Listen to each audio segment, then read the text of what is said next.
Welcome back, everyone. It is Sunday, the 22nd of March, 2026. And tonight I've got two very special guests. One of them is an old regular. He's back on his best form.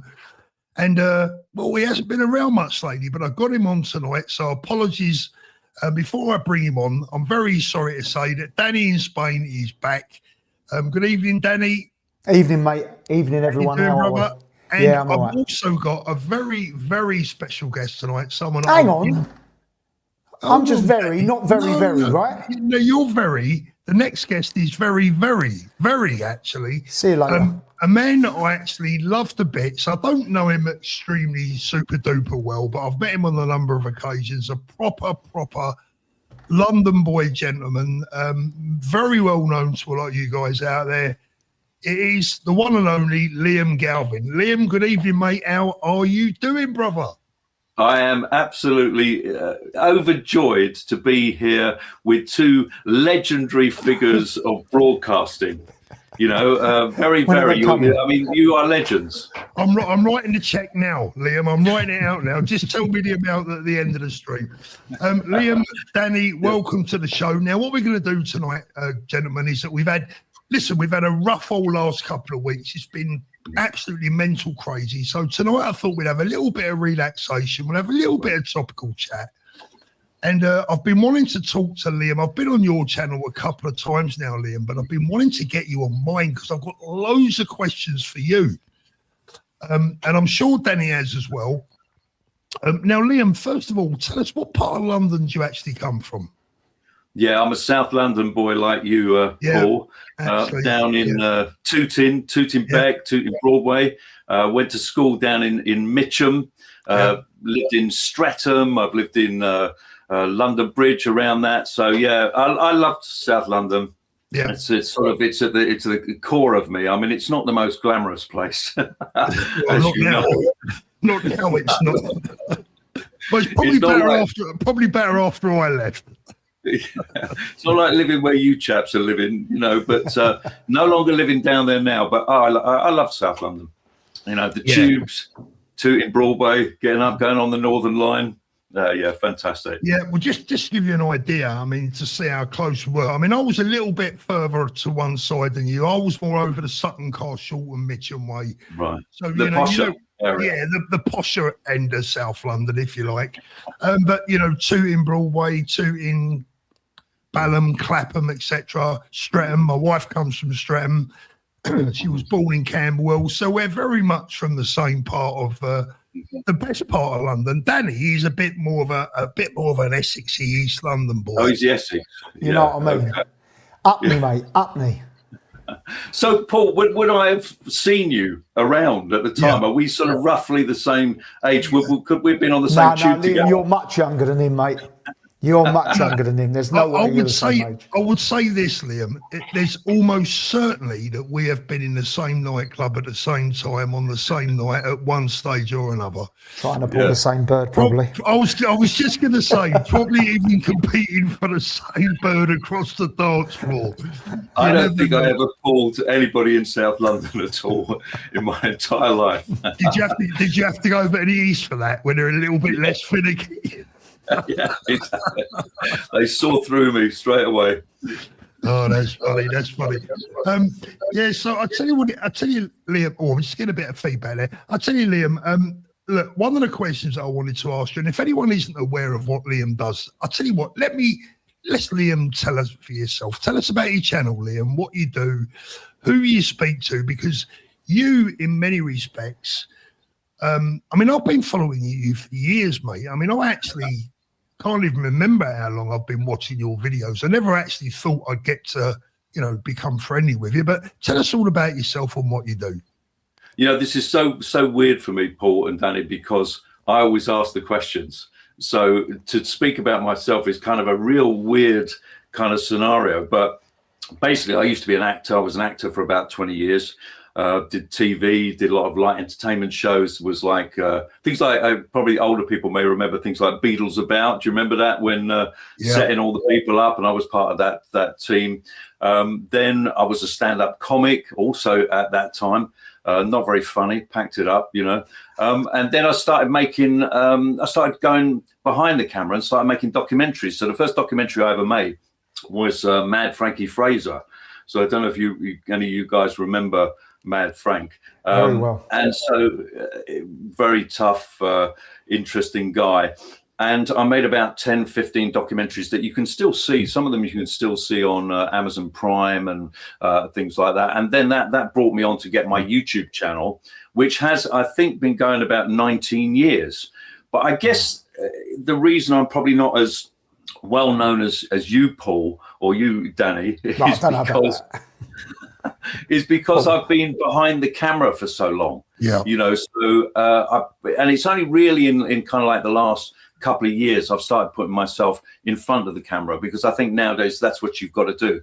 But on my channel, I interview lots of villains. It's kind of like a true crime channel, but I also do some politics and sport and stuff like that. So I've met so many fascinating people from the boxing world, from the crime world, and also politically. I go out and film a lot of rallies and everything else like that. I was filming one yesterday actually in Braintree, which was an anti sort of immigration thing and stuff like that. So that all goes on my channel. So that's kind of like a little potted history of what I do, but not as famous as Paul thought, I'm afraid. Mate, infamous at the moment, I think. I tell you what, Liam. I mean, like, coming from South London, where we've already covered that we both come from a very, very similar area. I'll bring you in just a sec, Dan, but we're talking about the best part of London in a minute. I'll bring you in a little bit in a moment. It is what it is, I'm afraid. I'll tell you what I think, Liam. Coming from that part of the world where we grew up, the scene, the what's the right word? What's the right word?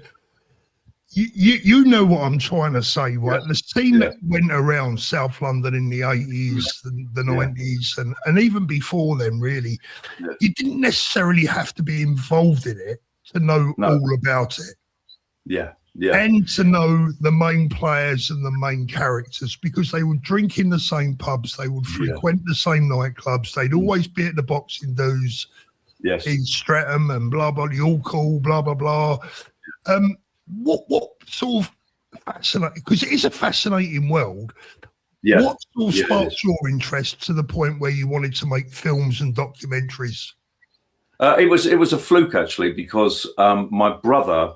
For some reason, not a pleasant chap, but my brother, he was managing actually Mad Frank Fraser and doing like a one-man show. And I wanted, because my acting career was coming to a close, I wanted to start making programs myself. So we had that contact. And so therefore it was kind of a fluke, but then getting to meet Frank then made me meet a load of other interesting characters, because one kind of introduces you to the other. And the first program we made featured people like Albert Redding, who was quite a face at the time, a guy called Norman Parker, Paddy Hill from the Birmingham Six, Dave Courtney, who I got to know quite well. He was quite sort of scary at the time. And that brought me into the unlicensed boxing world. Yeah. And I don't know if you ever used to go to that place in Streatham, Caesars. Which was quite it was an amazingly charismatic sort of place. And I used to film all the unlicensed boxing down there for the Pyle family, who were South London people at the time. And it was so aggressive. You had people being thrown off balconies, and people getting up from the audience and getting in the ring and challenging the boxers and having the fights. So it was fantastic, and it kind of moved through that. And you know what I like about those characters? People say, well, why do you spend a lot of time associating with gangsters and stuff like that? They did actually have, and I'm sure you agree with this, Paul, a kind of code of conduct. Absolutely. A morality, so that they really were only sort of fighting amongst themselves. They never brought, I know it sounds a cliche, but they never kind of brought in the sort of people outside of that area. And I found if I could just be respectful to everybody, which is what I was, I never, one of the key things was I never stayed too long. Do you know what I mean? So if there was a night out, I'd leave about 10 o'clock, because then afterwards we might all get a bit iffy. but I've never had a problem with anybody because I was just respectful. I was interested in what they had to say, and I just wanted to tell their kind of stories. So I've enjoyed, and the other thing I think is really important is there's a sense of loyalty that I don't think you get elsewhere nowadays. Doesn't seem to be around so much, where they do really stand up for each other. They've got your back. And I've always felt if I had a problem that I could talk to these people and they'd help me out. Not that I, you know what I mean. But it is that sort of feeling, isn't it, Paul? Yeah, absolutely. By the way, Danny, if you got any questions for Liam, fire away. If you got any questions for Liam or for Danny tonight, pop them in the chat. I'll tell you a story very quickly, Liam. Funny you should mention the Pole family. And you mentioned, that they were never a threat to people outside their own world. I'll tell you a story about Joe Pole Sr., who used to frequent the nightclub that I used to go into when I was younger. I was best friends with his nephew. Actually, he recently passed away. Do you remember Lee White, the heavyweight boxer? Yeah. He died a couple of weeks ago, Lee. Oh, right. Lee was one of my best pals when I was younger.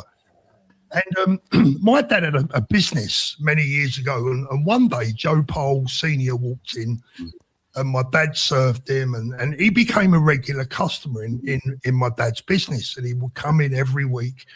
And one day, I said to my dad, "Dad, do you know who that is?" And he went, "No." And I said, "Well, just make sure you're always respectful to the man because he's a bit of a face. Let's put it mildly. He's a bit of a face in town, right? So but the thing is, you see, is that my dad was the straightest player that you'd ever wish to meet. Yeah. And Joe obviously recognised that in him, and they became friends, talking about things that were just normal." Everyday life. And I think that when he used to come into my dad's shop, it was a bit of time away from all the bullshit and all the rest of the stuff in his life. He's talking to a respectful, straight player, and they became quite friendly. So I 100% get what you mean. Danny, any questions for Liam? No, I mean, I know the Pole family for quite a few years, to be fair. Joey Jr. I've done a few boxing events. Because you're younger, you say. It's because you're younger. Yeah, you're younger. I'm quite a bit younger than, well, I don't know about Liam, but I'm quite a bit younger than you, Paul. Don't want to say anything. But whenever we go around in Benidorm, but people come up to me and say, "Oh, Dan, how are you? You got your dad with you today?" Yes, but no. You were in the boxing world, weren't you? I mean, you were in the boxing world. You knew us. Yeah, because, I mean, you knew people like Frank Bruno. Frank Bruno used to come down to those dudes at the... Streatham, and so you'd been part of all that boxing world, and then the boxing world kind of mixes with the crime world a lot of the time. It does seem to, it mingles, doesn't it? Yeah, I've done a fair bit of, I really like Joey Jr. Really, really nice guy. He's living in Thailand now. Yes, he goes over and does his boxing. I think he came back. I did an interview with him recently. This is Joe Jr. because I'm actually doing a documentary about Kelly McLean, who's Lenny McLean's daughter. And so Joe worked with Lenny a lot because Lenny used to be outside the Hippodrome. Did you ever used to go to the Hippodrome back in the day, Paul? Yeah. And he was on the door. Did you ever meet him at all? No, I didn't. I never met Lenny McLean. No. So and of course I did a couple of documentaries. Is Jamie still about? His son, Jamie? Jamie McLean? I think so. Yeah. And of course I did a couple of documentaries with Roy Shaw. Who was obviously the big opponent for Lenny, and I just enjoyed being with these people. I did the DVDs I did with Roy. We used to sell them at the boxing events and all that. Roy was always just a nice bloke. I really like. Obviously, you couldn't insult him in any way or this that and that. It was a great sense of humour and all that. And it was funny when I don't know about people out there, how close they are to their families and all that. I've never had a kind of close family or dad particularly close or anything like that, and these kind of people in that world became a kind of father figures, family figures for me. So like Roy, when Roy passed away, I mean, I was devastated. I really was, because he was almost like a bit of a father figure for me. So he had a car lot, didn't he, over Chabaleaf? Yeah, he had a car lot over there. Yeah, so I went up to his grave recently, which is quite bizarre. I think he's buried. Who's that? I can't remember. Anyway, I'll come back to it. He's buried next to somebody who was in Big Brother and stuff like that. Yeah, a lovely man, lovely man. So you guys are all into your boxing though as well, aren't you? You love all of that. Yeah. Oh well, Danny was obviously a bit of a when I say fighter, I mean Danny had. I think you had quite a good amateur career, didn't you, Dan? Yeah, done a bit. Yeah, just ducking and diving, won a few, lost a few. You know how it goes. Yeah. Didn't you guys? Weren't you supposed to be having a fight at some point? Wasn't that? Weren't we supposed to, Paul? I said for me 70th. I said I'd catch up with you for me 70th, Danny. Yeah, all right. So a couple of years' time is coming like on. YouTubers now. YouTubers are having a fight. I think that Sean Atwood is having a fight up against another James English coming up fairly soon. So maybe this is the thing for you guys to do one. You know. Well, I'll tell you now, Liam. I'm definitely too old for that. I mean, Danny's okay. I mean, he's got his Stoney on there tonight, so I'm sure get the badging, as they say. Get the badging. But I'm a bit past all that, mate. Listen, I was never much of a fighter when I was younger. I was more of a woman's man than a fighter, So sorry, I don't mean to ask questions here, but did you ever have any fights in your youth, Paul? Me or that? Oh, yeah. Me? Yeah. I was boxing since I started boxing when I was 11, and I actually my claim to fame is that I used to spar with the first man. Hold on, let me get this right. I used to spar who was the sparring partner to the first man that beat Frank Bruno, James Bone Crusher Smith. Really? No. Yeah. Really? Yeah. And that was my dear friend who I just mentioned a minute ago, who recently passed away. Lee was James Bone Crusher Smith's sparring partner in the build-up to the Bruno fight. Well, he done well. And I would spar with Lee. The only thing I will say is, to be fair, and I'm not going to make out. I mean, he used to go ever so lightly with me. I remember once I caught him with a left hook, and it stung him a little bit. I'd have been about, I don't know, in my mid-20s, and he must have thought, you cheeky bastard, because he knocked me spark out a couple of seconds later. Was he I mean, he was heavyweight, wasn't he? Bone Crusher Smith. Yeah, he was a heavyweight. Yeah, my friend Lee was a cruiserweight. Right. And he was one of these guys. I don't know how many fights he had. God rest his soul, by the way, Lee. If you're listening, gonna miss you, mate. I haven't seen you for years, but he was a good lad. He was one of these journeymen that the promoters across the board would use him because you just couldn't knock him out. Mm-hmm. I think he had something like 30 odd fights, probably lost 20 of them. But he was never stopped. I mean, they used to, they put you put him in front of anyone, and he would still be there at the end of the 6 or the 8 rounds or whatever he was doing. And he was just the ideal journeyman for up and comers, up and coming fighters that wanted to get another win on their record without having too much trouble, but not particularly, going to test them. Does that make sense? Yeah. Danny, did you sparred Frank Bruno? Yeah, quite a lot. That's why that's why I can't pick up Spanish, because I haven't got many brain cells left. Yeah, and he never used to go very easy on me. I'm going to say that. I've still got some. I think it was him that's the cause of me bad arm. To be fair, I think it's just a delay by a few years. But yeah, he was. They say all men are equal, mate. No way. That man is a strong man. Yeah. Even today, he still looks exactly the same. Do you know what? He's the same age as me. He doesn't look well for his age, doesn't he? Well, last time I saw him, anyway.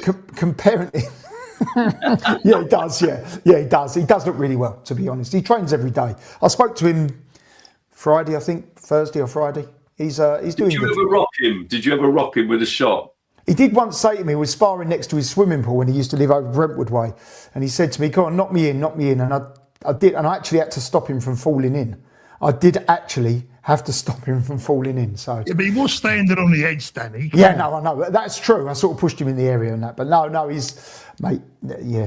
Liam, people are asking for the link to your channel, but if they just type in Liam Galvin, they'll find you very quickly, won't they? So I've got it running across the bottom of the screen. Just go into the YouTube search, type in Liam Galvin. Big channel. And, well, you will find one of the most interesting men with the most interesting history that is on YouTube, in my opinion. Like I said, I've been following Liam for years. And there's this fascinating, you know what, Liam, do you ever get people say to you, oh, you know, knowing all these villains and these gangsters, he's got to be a bit iffy. But it's just not like that, is it? No, it's just not like that. They've never pushed me to do anything dodgy. I think the only time that happened was I filmed Dave Courtney going down to a court thing. He had some dispute going on, and Dave kind of put me into a corner and said, "Look, I want you to go on and say particular things." And they were ridiculous things to say, because I could easily have been found out at any point because I wasn't there at the situation and this, that, and the other. But generally, you're never asked, and you know, I don't ask them particularly what they're doing. Yeah. You just don't, do you? You know, you've got to be very careful. I remember, I don't know if people have heard of somebody called the Monk over in Ireland. Is a big guy over there, and I had to sit across with him all night. And it was very difficult not to ask him about what he does, but you do have to kind of like refrain a bit, because you can't, you know, if they want to tell you something, then that's great. Then you have a chat. But my job is to listen. And just, you know, if they want to talk to me and they want to tell me something, that's fantastic. And I've met so many fantastic people. I mean, one of the most joyous things, I did a DVD with a guy called Joe Egan. You know Joe's the toughest man on the planet, and he took me around to meet about 35 world champions boxers, and it was fantastic. You know, to be able to interview like, you know, Mike Tyson and Sugar Ray Leonard and all these sort of people, Joe Frazier, and so for some little old bloke me from, you know, near Streatham, to be able to go into that world and talk to all these people, it's been such a fantastic experience. You know, I've really enjoyed it. But the highlight has been coming on Paul Thorpe. You know, there's been nothing to compare. Nothing to compare. That's folks. funny. That's funny. That's funny.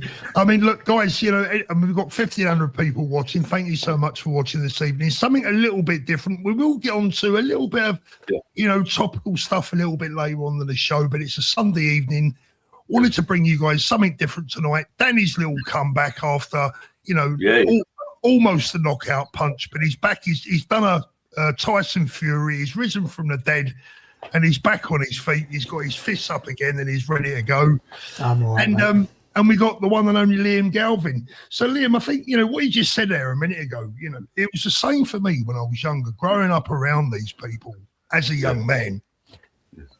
I think growing up in South London, you mentioned the word respect earlier on, and that played a big part in my life early on. You learned very quickly, and I'm sure it's the same in many other parts of the world. You learn very quickly what it's like to get a punch on the nose, and that teaches you respect, right? You know, you know where to draw the line. When you're in the company of certain people, you know what to say, you know what not to say.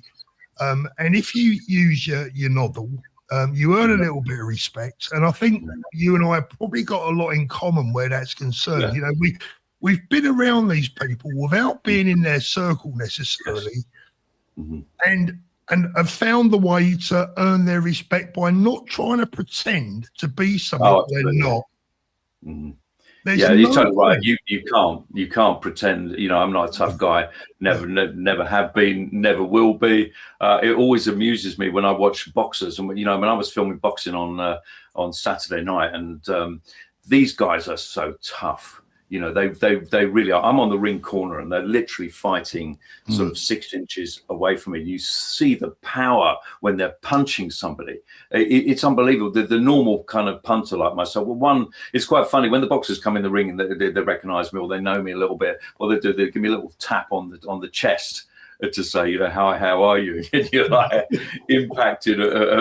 Absolutely, immediately. You know, so you show respect, and you just don't ask the wrong questions. You know, following on from that, Liam, right? I was in the Caribbean with Frank on holiday once. We went over on a cruise, and I can't remember where we was, but we was in one of the countries on the cruise, and I thought I'd had a couple of drinks, and I thought it'd be a good idea to go by and give him a dead arm.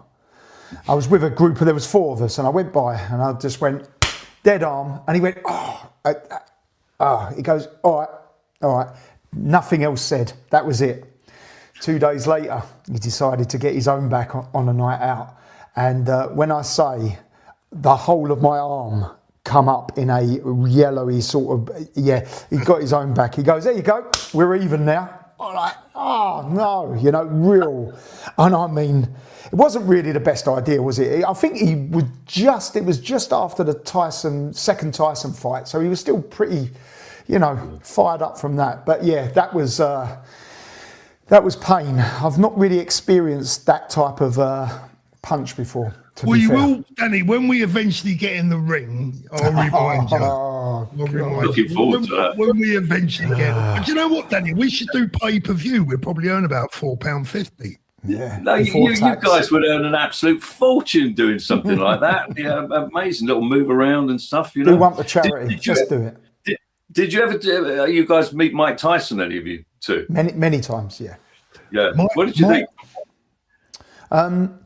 Nice fella, and I got on really well because I was with Frank, funny enough, a couple of times where I've met him.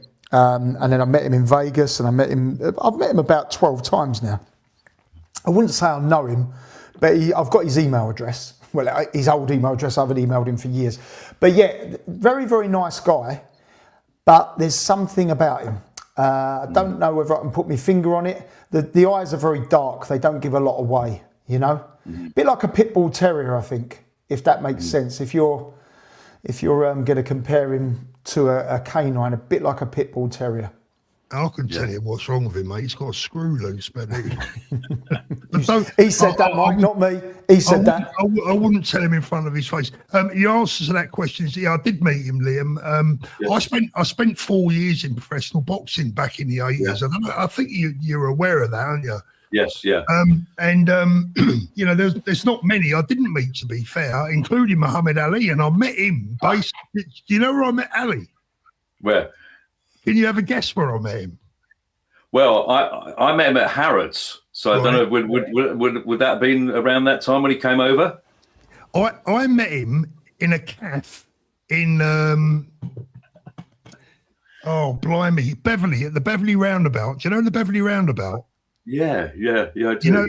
You used to own a big cafe on the corner. No, Max Clifford. Ah, yeah.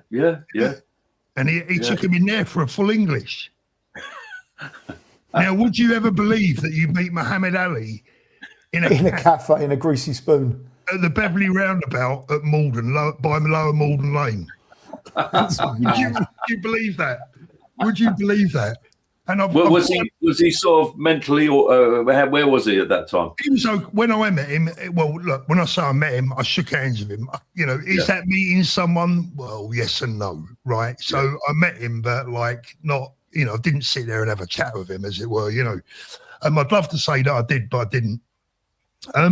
But probably, during that 4 years, I mean, I just had such an amazing encounter with so many people. But if people want to know about that, I think we discussed it on your channel, didn't we, Liam? We did, didn't we? So if anyone wants to know a bit more about my time in professional boxing, not as a fighter, I might add, not as a boxer. Paul, that was one of our first ever videos on your channel, but that was one of our first ever videos about 7 years ago. Was it now? Was it now? Well, they were the best years, I've got to say. I mean, I had the dream of working for my football club for 4 years as well. I worked at Fulham.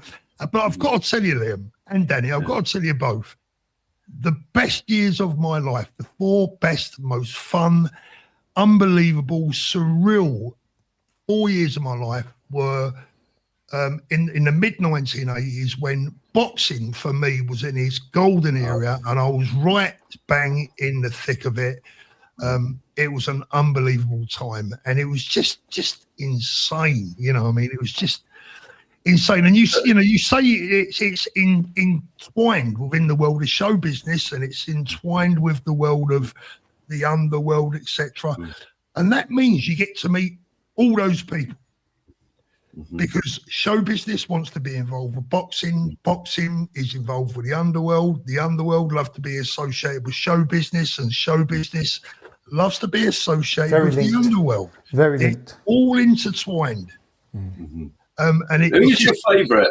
Who was your favourite, Paul, that you met in that time? Your favourite boxer?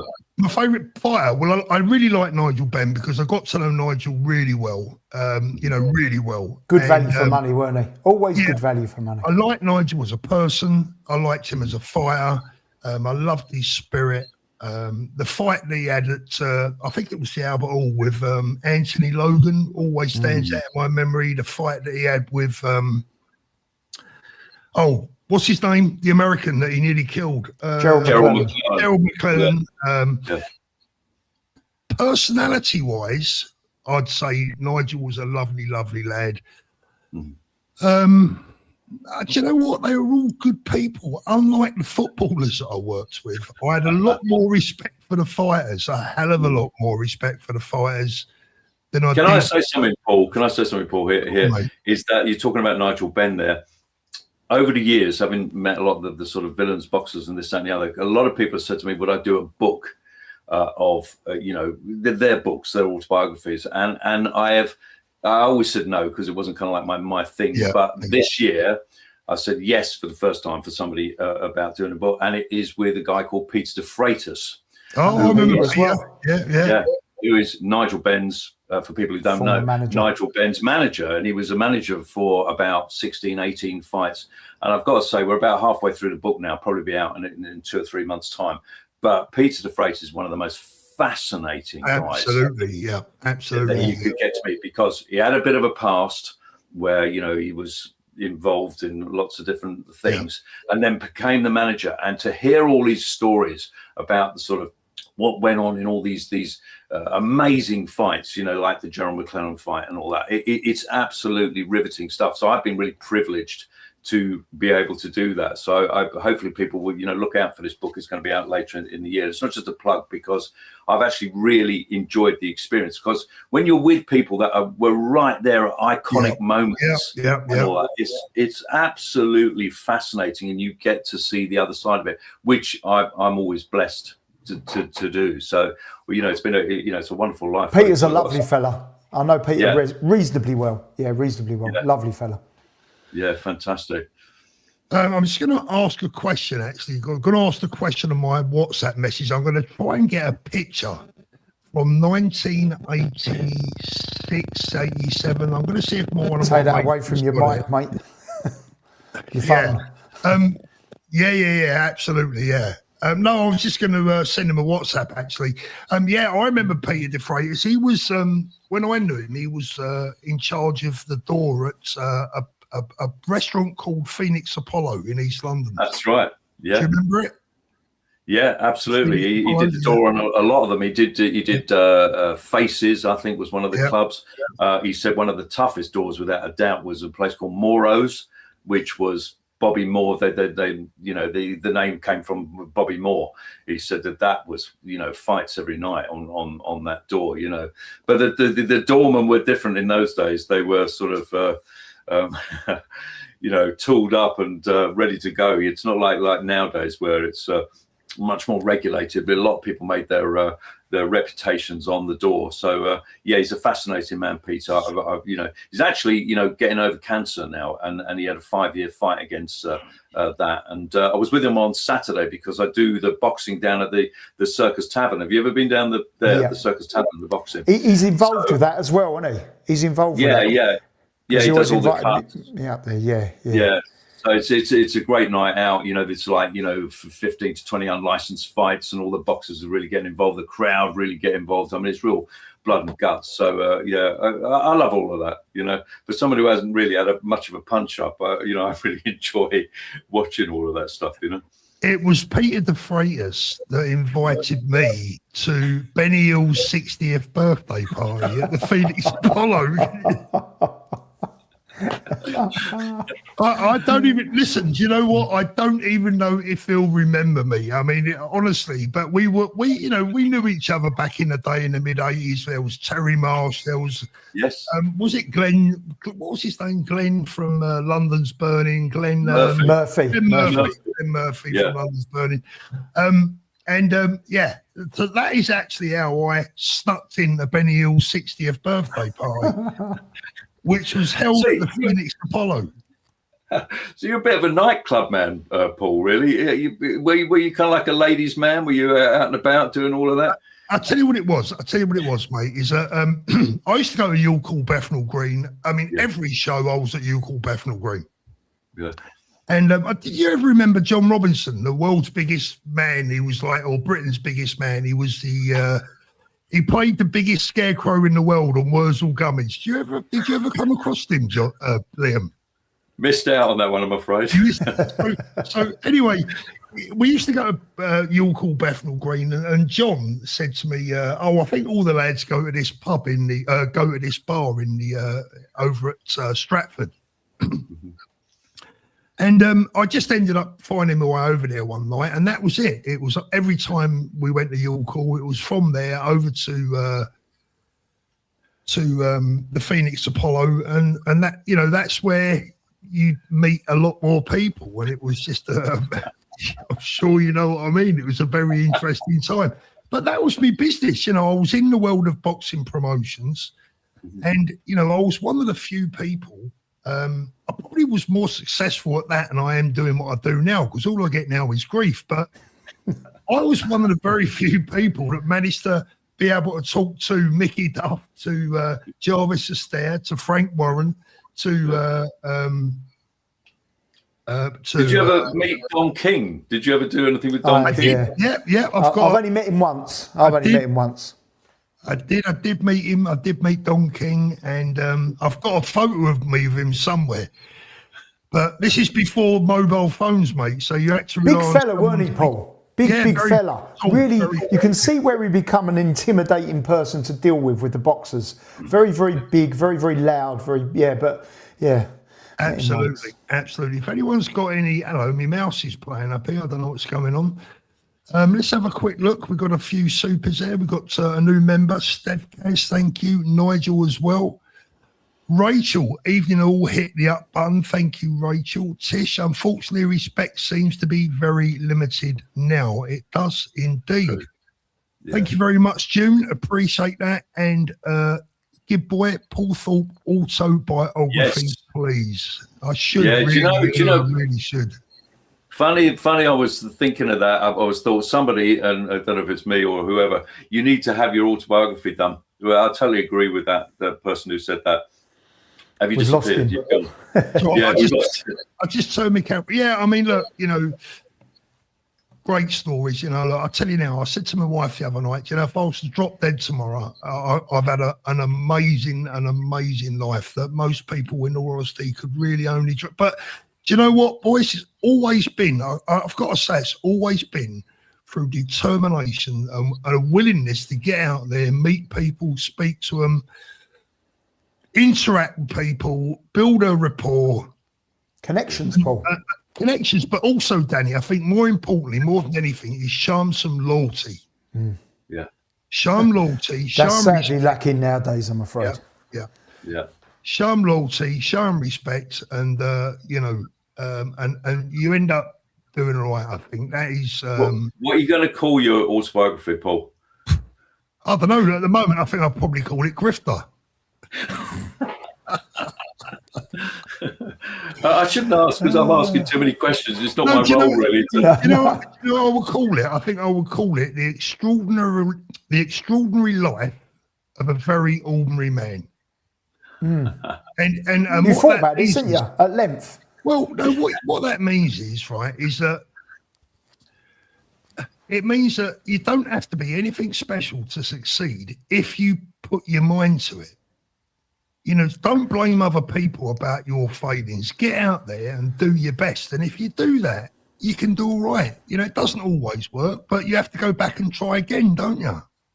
I think you put yourself down, Paul. I think you're a very, very gifted broadcaster. You've been hugely successful in business. You have a massive following, and that takes talent. And it takes ability, so you shouldn't be doing yourself down. You're not an ordinary man. He's not, is he, Danny? No, he's definitely not ordinary. Well, I thank you very much for that. But I honestly don't count myself as anything out of the ordinary. The only thing that I do think I have is an ability to communicate and to try and build a rapport. I've actually found that harder in this, in the political scene than I have in any other business that I've been in. I mean, awful lot of egos, Paul, in the political scene, I'm afraid. Yeah, and a lot of jealousy as well. I found. I've done a video, as you know, yesterday. I did, Danny, and thank you very much. You didn't ask me to do it, and I'm putting that out there. Paul didn't ask me to do it. I wanted to come on Paul's channel a couple of days ago, but I probably weren't in the right frame of mind and probably would have lost my mouth a little bit. But I've done a video yesterday, and there's an awful lot of jealousy in the comments and stuff. A lot of support as well. Don't get me wrong, an awful lot of support, but there's an awful lot of yeah. I think no, I appreciate that, Danny, and you put a lump in my throat yesterday with that. So yeah, it was nice. Again, the check's in the post, mate. But cheers, mate. It was a great video, Danny. I thought it was really good. I watched it. And it's great that you're supporting Paul, because Paul does not deserve the kind of stick that he's getting. But my personal viewpoint is I wouldn't be bothering about some of these other YouTubers. I mean, I think you made the point in yours about they're using your name. They're using your name for clicks because exactly you are the bigger channel. It's a bigger channel. If Paul had a 3,000 follower channel, no one would ever start him, because it's a jealousy thing. It's a click thing to get them to go over to their channel, to build their channel, to monetize it, to earn more money. That's what it all is. Yeah, totally agree. No, I get that. But at the end of the day, has it bothered you though, Paul? Or you going to let it go? No, I'll let it go, mate. At the end of the day, I think to be fair, Liam, I'll go back to what we spoke about at the top of the show. When we talk about where we come from, we always have respect for people. And if someone had a problem, they come and tell you, or they bring you up and tell you. And it wouldn't be, there was no social media back then. People didn't shit stir about each other and talk about each other online. If there was a problem, you go and see them. Yeah. And I knew that if I overstepped the mark with someone, I was going to get a knock on the door.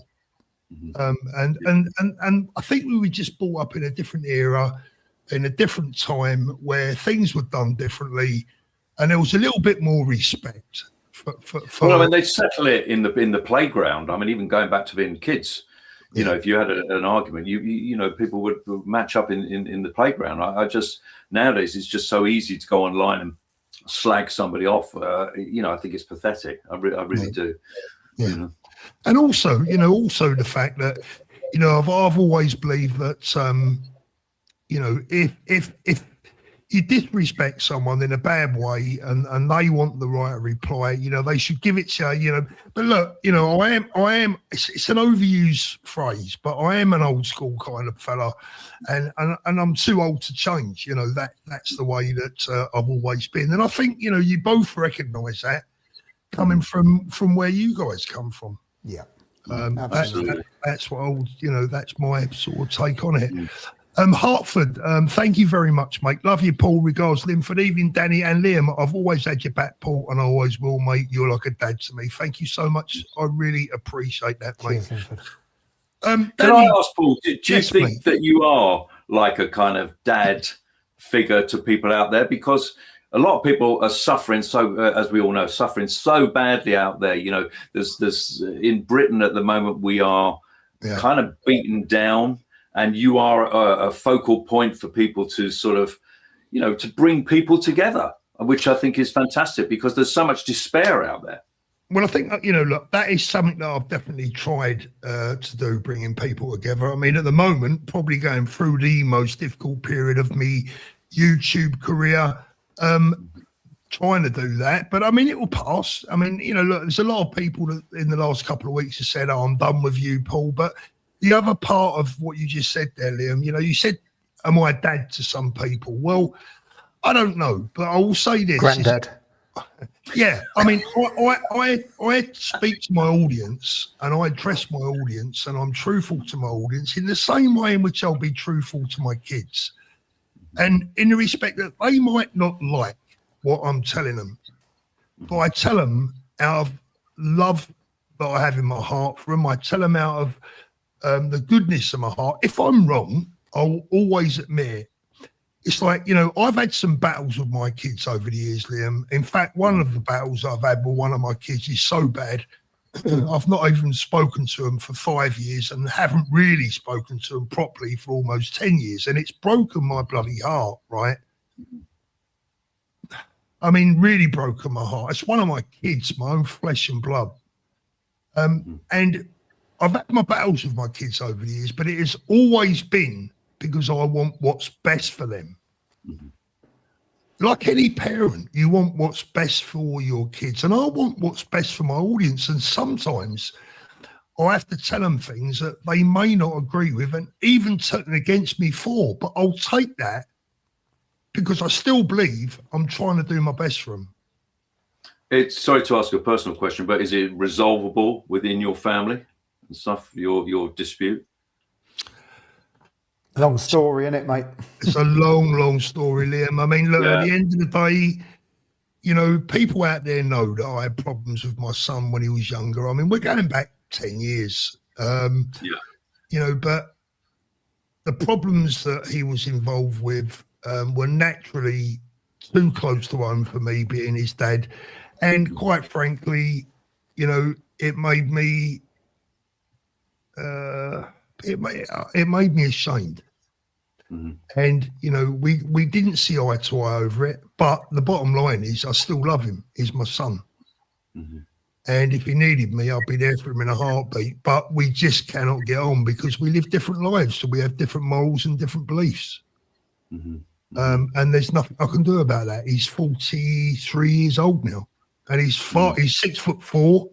You know, he's a lump of a lad. He's much too big for me to be putting him over my knee. You know, you know. So you were saying that this is the worst time on your kind of YouTube channel. I suppose for people out there or people like myself who may not know the reason for that. What's been happening? I know you've had these people having a dig at you. Is that the reason? Yeah, I mean, look, maybe, Liam, over the last couple of weeks, I haven't really, perhaps I haven't articulated myself as well as I could do.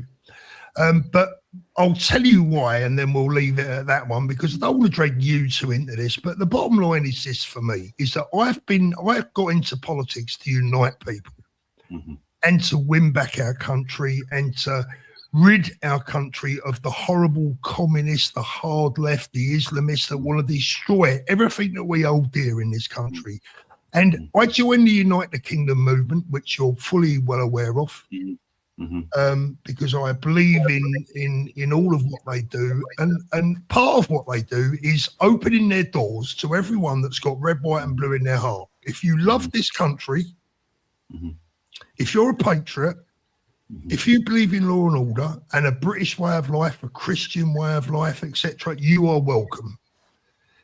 All of a sudden, people want me to turn on everyone that isn't as white as us three. And I'm not going to do that. No. I'm not doing it, Liam. I refuse to become a hardline ethno-nationalist that is going to turn their back on everyone. People like Nigel Benn, who was born here, who was in the British Army. He's had a son here who also now has children. Are we going to send these people back? Do me a favour. I totally agree with you. That is not, Liam, this is not the way that we're going to win. This is not the way we're going to defeat the Islamists. This is not the way we are going to unite and win back our country. The only way we're going to do that is to unite together, no matter what race, creed, colour you are, even religion. If you've got a good soul and you believe in British morals and the British way of life, we can unite to beat these evil bastards that are trying to take over our country. If we don't can I ask, do you have faith in the British people to unite and get our country back? Because I don't know. I mean, I attend a lot of marches. I film a lot of marches, and there is a very dedicated group of people who are out there and really trying to get their voice heard and all that. But the general public, do you think they are that engaged? No, I don't. Too divided now. Yeah. I don't think they're engaged enough, Liam, in the answer to your question. I think if you went out onto any high street up and down the country, and you asked the first 20 people that walked past you who Nigel Farage was, they would probably all know. If you asked them who Tommy Robinson was, they probably all know, but most of them will think that he's some kind of racist lunatic. If you asked them who Rupert Lowe is, half of them would know. Do you know what, Paul? Don't want to interrupt you, but that ain't a bad little video that you could make there. Well, you can't do it in Spain, but in the UK. I can do it in Spain because there's more Brits here than there is actually in Benidorm. But you know, as you go down the line, you know, if you used to ask that first 20 people how many of them know Nick Tanconi, you might get one or two. So the answer is the British public are not engaged. I believe they see their biggest problems on a Friday when their wage packet comes. I mean, that's old now, it's all monthly, isn't it? But, you know, when they can't pay the mortgage, that's what they're worried about. When they can't pay the bills, that's the number one priority on their mind. When they can't go to football and have a pint on a Saturday afternoon, that pisses them off. You know, but so how can that be overcome? Because, I mean, you find that I mean, at least 50% of people don't even vote in elections and stuff. Well, Liam, this is the big problem. And Danny, I'm sorry to, you know, I know this is not particularly where you want to be necessarily, but this is a great. Can I just jump in for a second, right? Yeah. This is what people want. They want to go to work.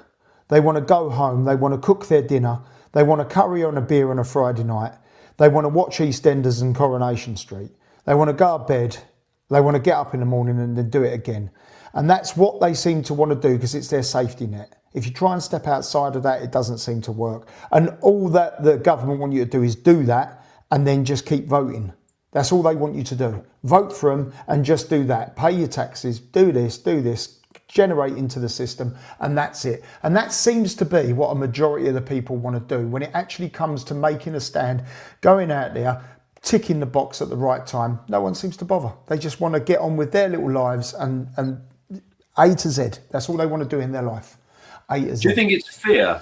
Because obviously both of you have had, you know, not good experiences at airports and things like that. Do you think it's with some members of the public that they see the things that have happened to you? I mean, we've now got, 12,000, 14,000 people being banged up for Facebook posts and stuff like that. Do you think that has put so many people off sort of stepping above the parapet? Yeah, I've got a friend of mine now. Has been tugged 3 times at the airport. Twice actually detained. 1 time tugged at the airport for speaking out. Yeah, I think a lot of people are, Liam. But going back to what you said a minute ago, which I think is a brilliant question. I mean, it's lovely to have someone else on the panel that asks questions. We should spun it around. I'll put you on the big screen. I mean, look, the bottom line is can we do it? This is the thing. This is why. One of the reasons why I've been taking a lot of stick lately is I'm a realist. I'm not a fantasist. Yeah. I live in the real world. Now, I often use silly football analogies because, you know, everyone understands football analogies, right? You know, and it's like me wanting Fulham to win the Champions League next season. I can tell you that's going to happen. I can shout it from the rooftops. I can post it 1,000 times on X, but it ain't happening, Liam, right? And the bottom line is this, is at the moment, the only way that we can win and the only way that we can get our country back is through unification. Yeah. We must unify, all of us. And the problem with the right, Liam, this is the big problem with the right. You can agree on 95% of what the next man agrees to, but they'll argue over the 5% they don't. Yeah, I totally agree. I mean, the left is far more organised. They stick together, and I mean, like there's a huge march coming up on Saturday, which is the Together March, where they've got all the lefties, you know, your Lenny Henrys and everything else like that, and you know they've been organising this for months. Yeah. And you know it'll be packed. You know that everybody's going to be on the same page. Yeah. But to the right, you've got a lot of brilliant people on the right that just won't combine. Yeah. And it worries me because the vote is then split and this, that, and the other. So I don't know. Do you think there's a way forward? Do you think we're going to be all right? I don't know. Will we win the next election? Liam, we were getting there. I honestly believe that we were getting there. Look at the last United Kingdom rally, over 1 million people. I mean, there's all varying amounts. Look, some people have said 3 million. I don't think that's right. I think it was somewhere approaching the 1 million mark, right? And the next one's probably going to be even bigger, potentially twice that size. Ben Habib was the first mainstream British political figure to stand on stage with Tommy, etc., at the last United Kingdom rally. I don't think that all of those guests at the last rally were potentially ideal. I would like to see it more British-centric for me. But here's the thing. We were getting close. And I was very, very, very much hoping with my fingers, my toes, and my legs crossed that Ben and Rupert were gonna join together. They were going to join together with Tommy in the United Kingdom movement, and we were going to get together with Nick Tanconi and everyone else on the right. Whether we agreed or whether we didn't really matter. But we agreed on one thing: saving our goddamn country. And we'll worry about all the minor things somewhere down the line. We can argue about that 5% that we don't agree on. We can argue about that in 5 years' time. Once we've deported all the illegals, once we've stopped the boats, once we've got rid of all the foreign criminals, once we've had a proper grooming gang inquiry and jailed a lot of people from our community, from the Islamic community, those facilitating it, police officers, etc., etc. Everyone that facilitated these rape gangs and let them get away with it, they all belong in jail. Let's do that first. Let's get our country back in order, and then we can worry about the 5% that we don't agree on somewhere down the line once our kids are safe again. So who should everybody unite behind? Well, I would say, I mean, up until Rupert launched Restore, I would have said Ben Habib 100% without a doubt. Of all the people that I've ever met in my life, Ben Habib, for me, is one of the most honourable individuals that I've ever come across. And the first mainstream politician, by the way, who was willing to engage with the genuine working class people of this country. The situation is, we have to be realistic. Rupert Lowe and Restore now have magnificent momentum. Magnificent momentum. And I support Rupert. I support Restore. But there's a big but here. And this is where I've come under immense criticism over the last couple of weeks. And people can either listen to me or they can hate me for telling them this. Rupert is has a massive problem. The hardliners, we'll just call them the ultra hardliners, have latched onto Rupert like you would not believe. And they are trying to turn Rupert Lowe and Restore Britain into something that it is not. And unless Rupert gets the grips with this problem sooner rather than later, he's going to find himself in big trouble. Because at the end of the day, if he doesn't step off the fence, one of those two groups are going to turn on him. And when he does, it's not going to be pretty. So, look, I love what Rupert says. I love his message, but come on, Rupert, engage with the working class. This is still something that he's not willing to do, seemingly. He hasn't spoken to Liam Truss. Forget me, right? But you never see Rupert being interviewed by someone with an accent like ours. It's always with someone with an Oxbridge accent. Now, if this man is capable of uniting everyone, then unite us. Let's see you do it. Ben was willing. Ben was trying. Yeah. And so, are you anti Farage then? Should you not think that maybe people should all go to Farage? Because we're not saying that he's fantastic and we can trust him and this, that, and the other. But wouldn't it be better to maybe get halfway?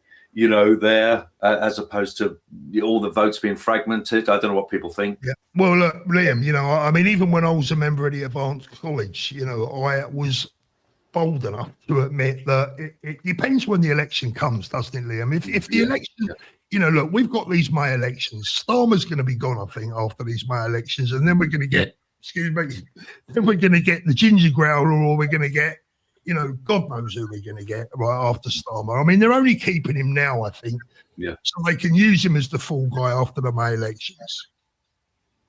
But if there was an election this year or next year, so if we had an election in 2026 or 2027, possibly even 2028, we got to vote tactically. We've got to get rid of the communists. And if that means holding our nose and voting for Nigel Farage, then so be it.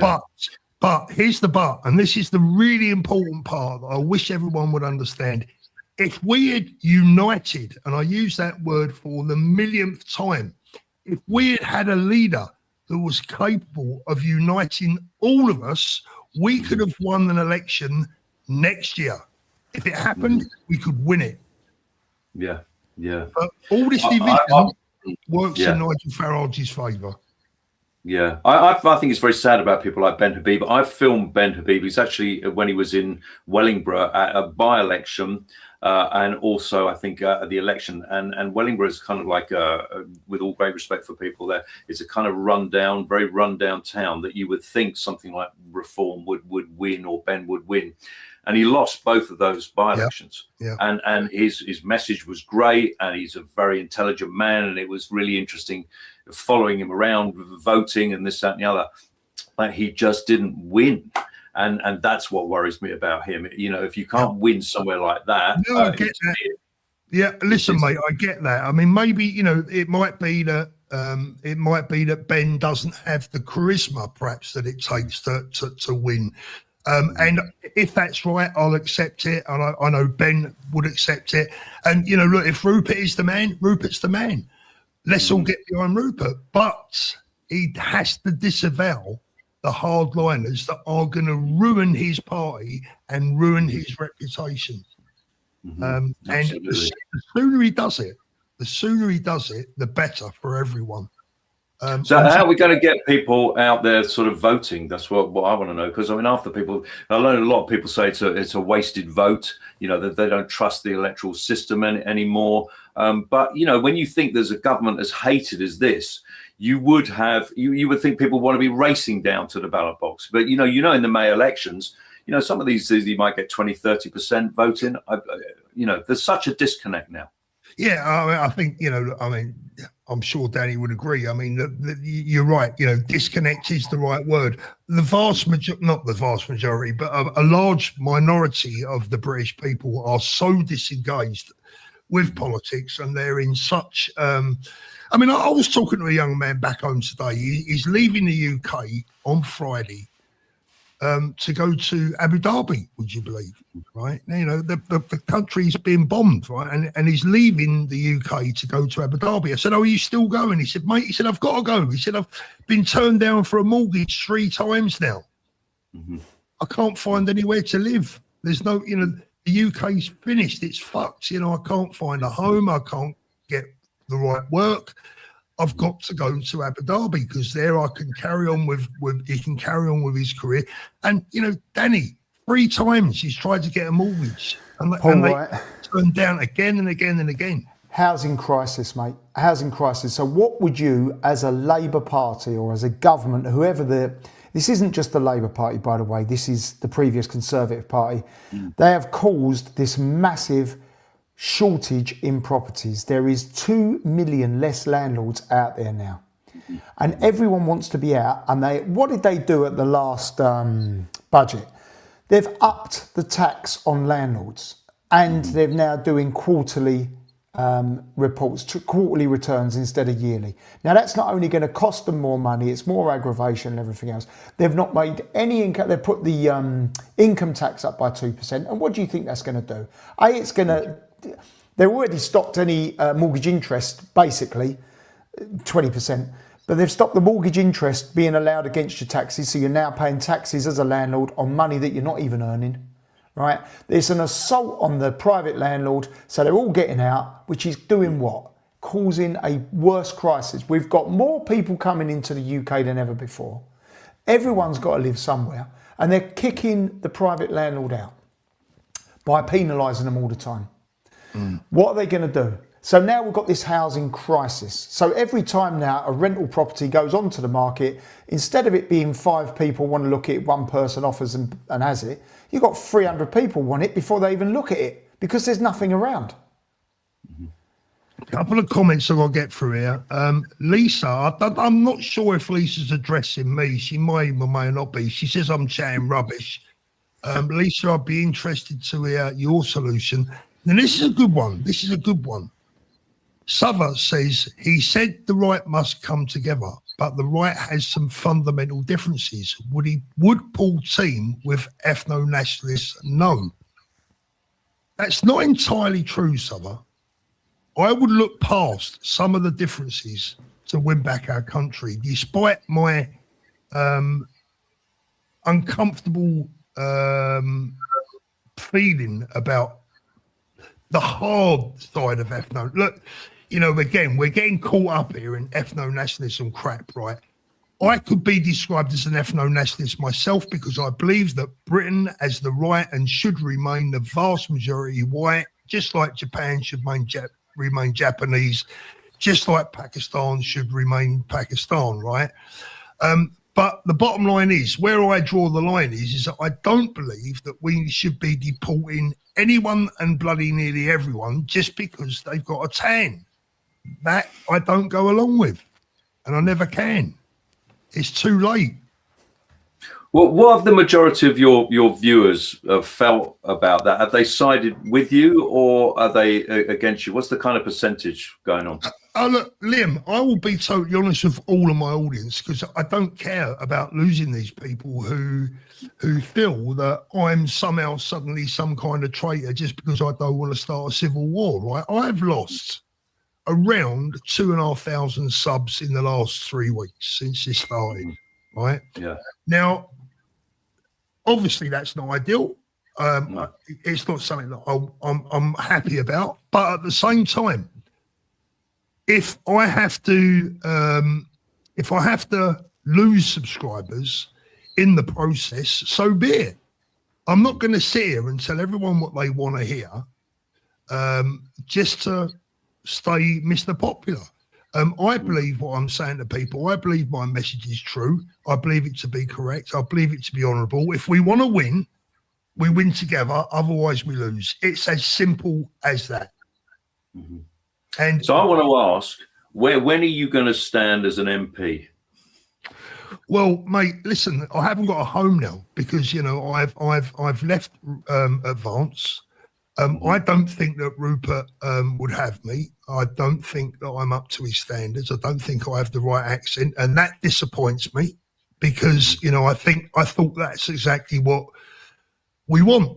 I'm not talking about me personally now, but I'm talking about getting rid of the shit that's in Westminster, getting rid of the blob, the bubble, and bringing ordinary people in. People that have life experience in general, people that have business experience.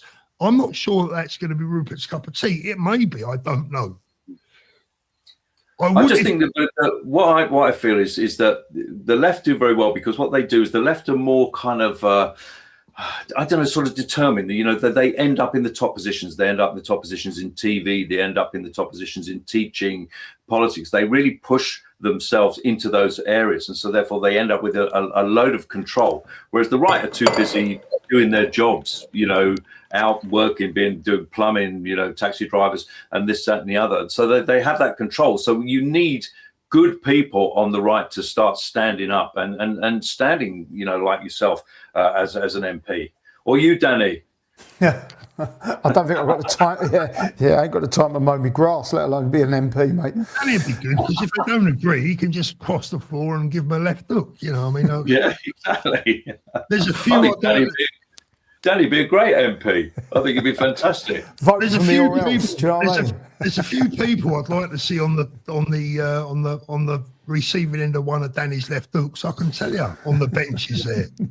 Yeah, it'd be a great fight. You could have Danny up against Lammy. I mean, that would be a cracker. That one. I'm not sure. Lammy would just sit on him, mate. It'd be all over. You said it, Paul. You said it, mate. Good boy, Paul Falk autobiography, please. Thank you, mate. I appreciate that. Hartford. Well, sorry to keep interrupting. Well, Danny, what's your autobiography going to be called? Knocked down, but not knocked out. Something like that. I don't know. I've never really thought about it, mate. Yeah. Knocked down plenty of times. Danny in Spain. Good boy again. Thanks, mate. Paul, Danny, Richard, Los Tres Amigos, Hartford. Mate, you're going to make me blush. Liam, Paul is 1,000,000% like my dad. Like a dad to me. Regards, Linford. Paul's helped me through some dark stuff. Love you deeply. Mate, love you too. Thank you so much. Mate. Really appreciate that. Top. But you know, that's true, Paul. I don't think you understand the service that you supply to people, because you know a lot of people are living alone. A lot of people don't have a lot of people don't have family. They don't have friendship groups and this, that, and the other. So you are a voice for people. You know, I think one of the proudest things I've done in the last 12 months was the Christmas Day thing. It was good, wasn't it? It was hard work, wasn't it? It was hard work, but worth every minute, because so many people have written to me and said that was the best Christmas Day they've had in years. And like, how? Because we sat on with them all day and all night, you know.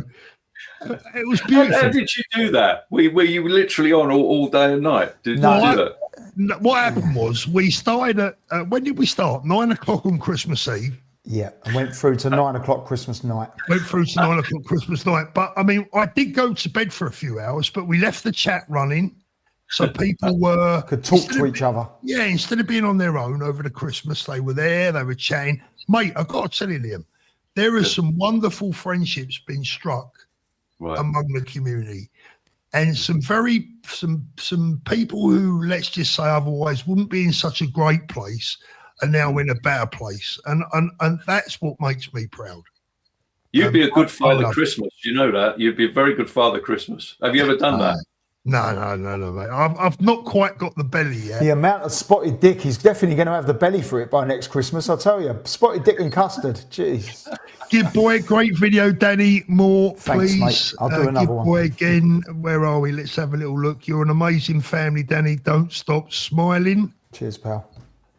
Angry Bootneck. Take my approach, gents. Slag none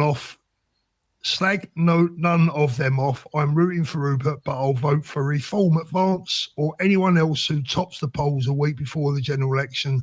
A lot can happen in a few years. I mean, that's a great comment. This is what I was saying a minute ago. It doesn't really matter who we support. What really is going to matter is who we got to vote for at the next general election. Scotty, John, evening, mate. Paul, Lisa wasn't talking to you, mate. Right, fair enough. Thank you very much for clearing that one up. And Lisa, apologies to you, my honey. Good boy. Paul Thorpe's name, Spotted. Yeah, Spotted Dick. Cheers, Jeff. Honestly, I've never seen anything like it. I actually changed it yesterday. I had a jam sponge pudding. In the same place? In the same place. Of course. Liam, do you know, before we went on, folks, we had a little chat beforehand, and I was asking how the two of them got together. So, you know, because they are like a kind of double act, you two. So how long have you known each other? About 7 or 8 years now, Paul, isn't it? I think. Too long to be fair, mate. Too effing long. I don't want to swear. Too effing long. I'll tell you. Yeah. What was your first meeting? Did you have a chat? Yeah, we met at a swingers bar in in Brighton. Let's say no more. No, we didn't. That is actually not true. All right. So just so everyone knows out there, that was someone's just put Tinder. Yeah, joke. That was a joke. Someone's going to clip that. You know that. Yeah, you know that. You know someone's going to clip that. That is it. You know that. You know who's going to clip it and all. Yeah, Mr. Clipper.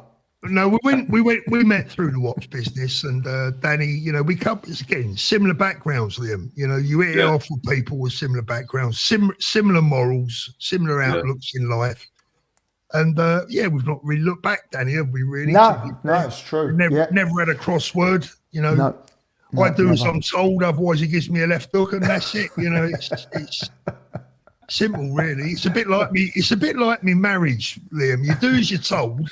Right? Yeah. Otherwise, you're in the shit. It's as simple as that. How long have you been married? 35 years. Oh, did you propose on one knee? Were you down on one knee? No, I didn't, mate. No, to be fair, I didn't. I'm old-fashioned, but I'm not that old-fashioned. I mean, that would have been stretching it. To be fair, But actually, no, I mean, do you know, I met my wife in the Blue Orchid in Croydon. Do you remember the Blue Orchid?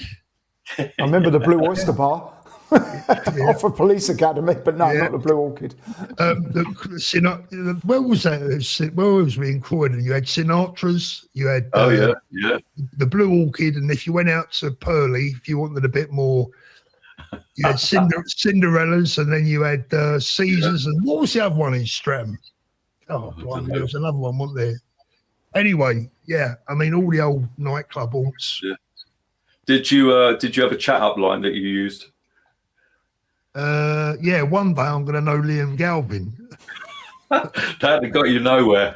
Absolutely nowhere. No, actually, to be fair, it was actually, I mean, I don't want to start putting their fingers down their throats, but seriously, this is the honest truth, and I swear to God, this is true, right? I mean, we used to get about and we used to, like the girls, as young men do. Yeah. And the moment I spied my wife across the dance floor in a Blue Orchid, I said to my mate, "That's the girl I'm going to marry," right? And a year later, we was married, and that is a true story because Mrs. T told me that herself. There you go. Hey, fantastic. Story.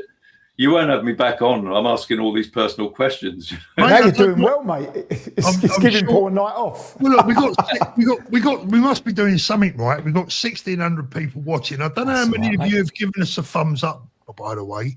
But if you haven't, please do so. And don't forget, it's running across the bottom of the screen now.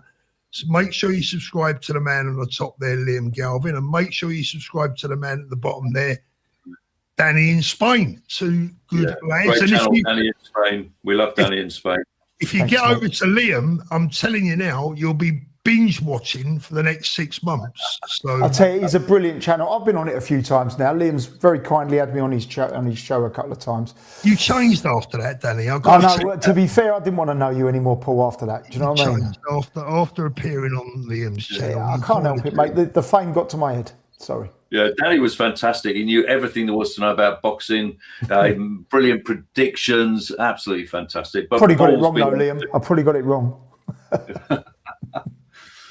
But Paul's been on too. He's been brilliant. He's always been brilliant. What was I going to say? Yeah, I wanted to ask you a question, Liam. Of all the faces, you may not want to answer this, and feel free if you don't. It's absolutely fine.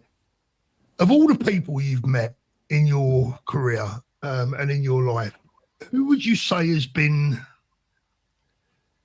what's the right word I'm looking for, the most intimidating, the most, you look at them and you think, wow, that bloke scares the living shit out of me. That's an interesting one. I don't know if many people have heard of this guy, but I mentioned him earlier. It was Albert Redding, also known as the Acid Man.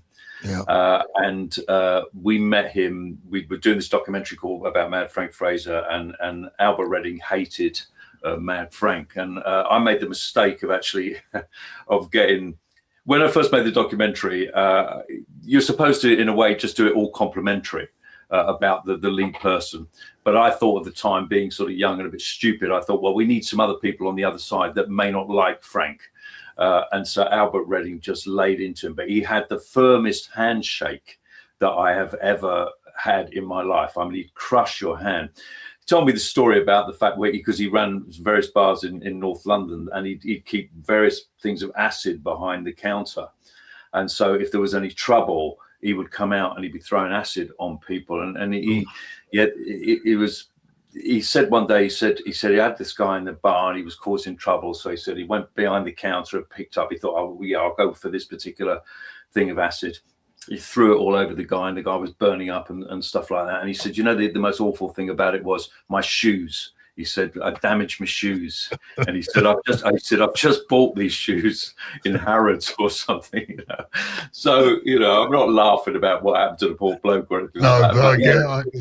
He looked like the Joker, he had that smile and all that, and you knew that if you crossed someone like that, I mean, you had it. He's no longer with us now, but he was such a character. But there's been a few. Roy Shaw was quite something else as well, but he was always nice to me, so yeah. It's a very go on. Yeah, and of course the other toughest man I've ever met, of course, has been Danny. Danny's been on the show. You know, hardest man. Can't beat Danny McLean, Roy Shaw, Mike Tyson. I'd have shown him the way. Yeah. Nobody was as tough. Do you remember? I don't know if you remember.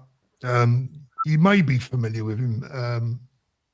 A guy that was bloody hell, his name slipped out of my mind for a minute, but it'll come to me in a moment. But it was a story about an old Londoner and the bravery or the barefaced front.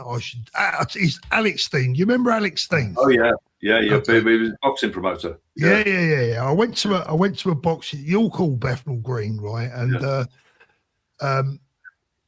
the old heavyweight there was an old heavyweight, Ernie Shavers. I don't know if you remember Ernie Shavers. Yeah, I met Ernie.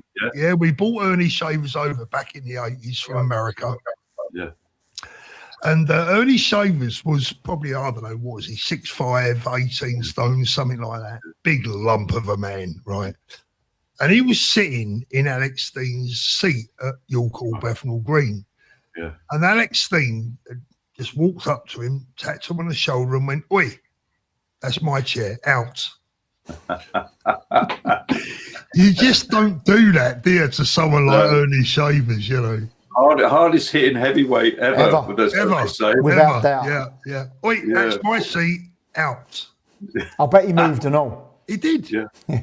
He ended up working on the door. In the chat, Paul. Yeah.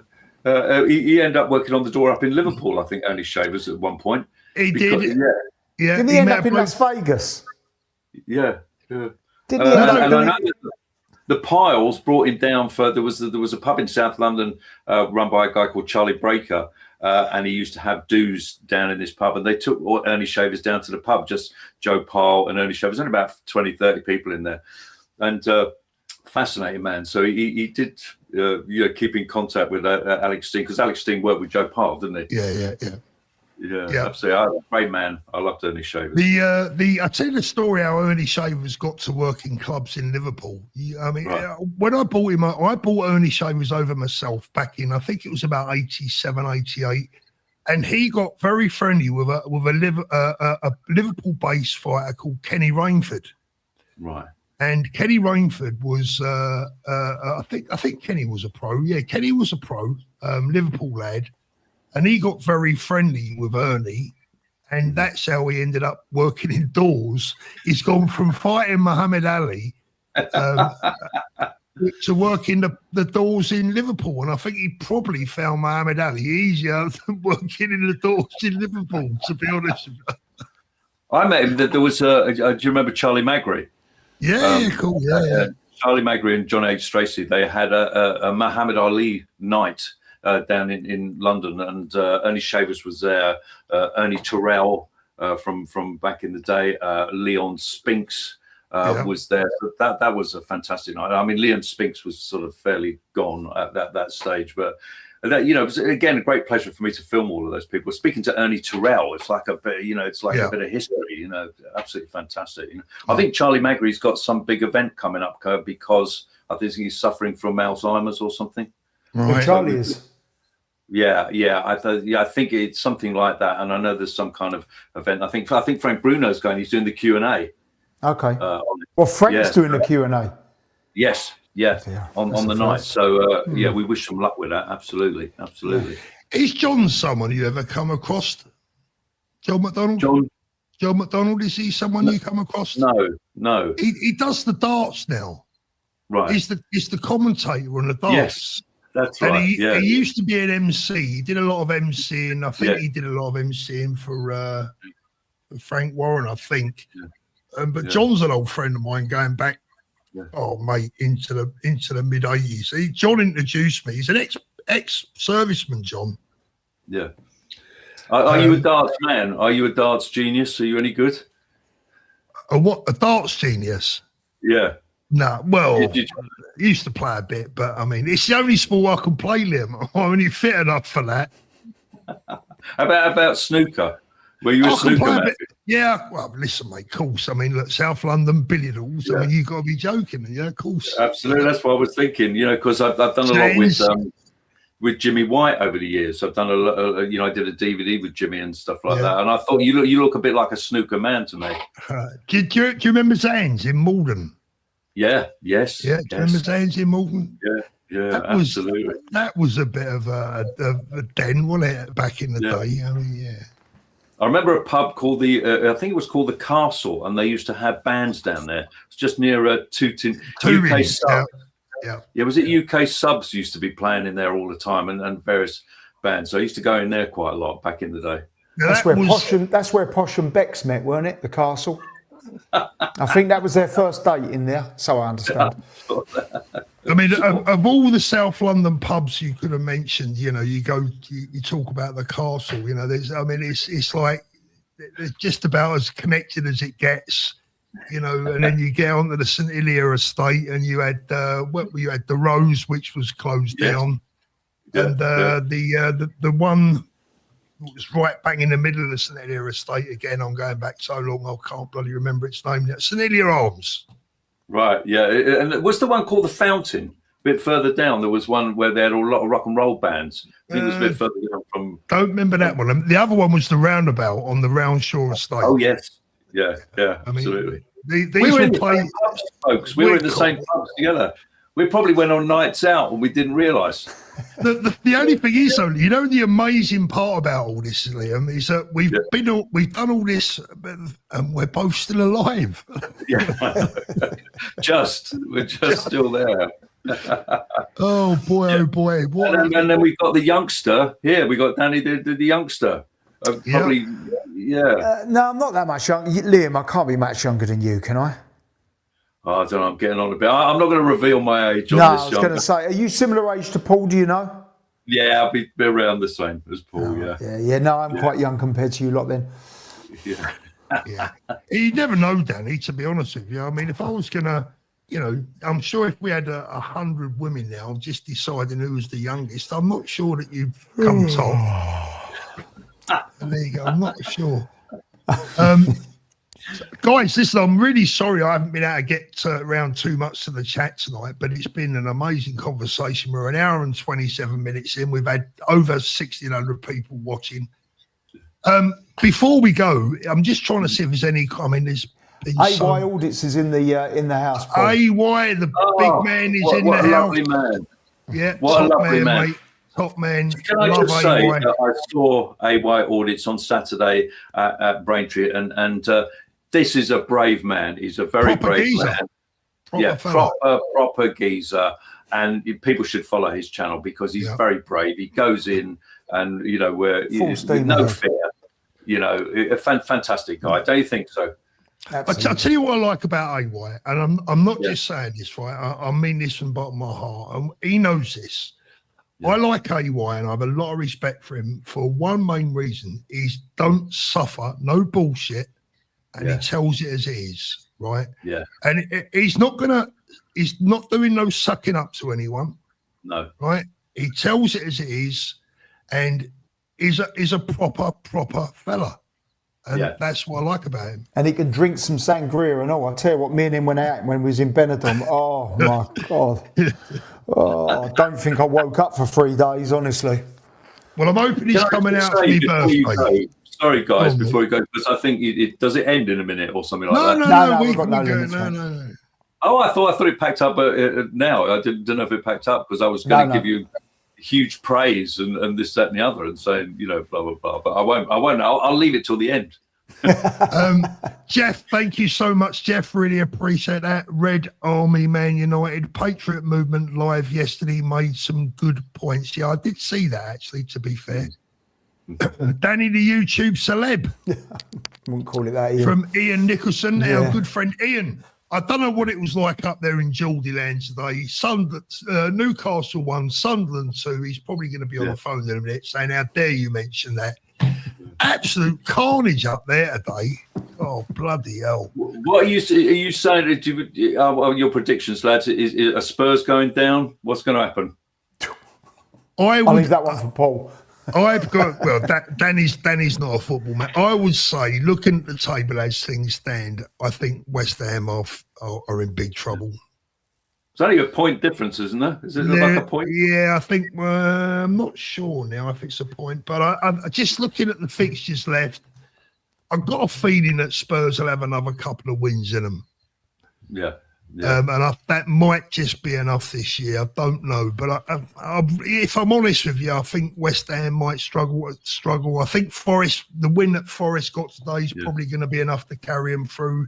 Bit of momentum. I think anyone above that is now safe.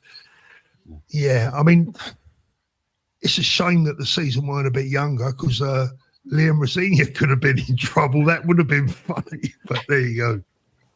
What did you think about? I'm sorry, folks. I don't know if you talk football on this channel. What did you think about with the Spurs goalkeeper thing a couple of weeks ago when he got taken off after 15 minutes? Did you have any sympathy? Should have been pulled off? What?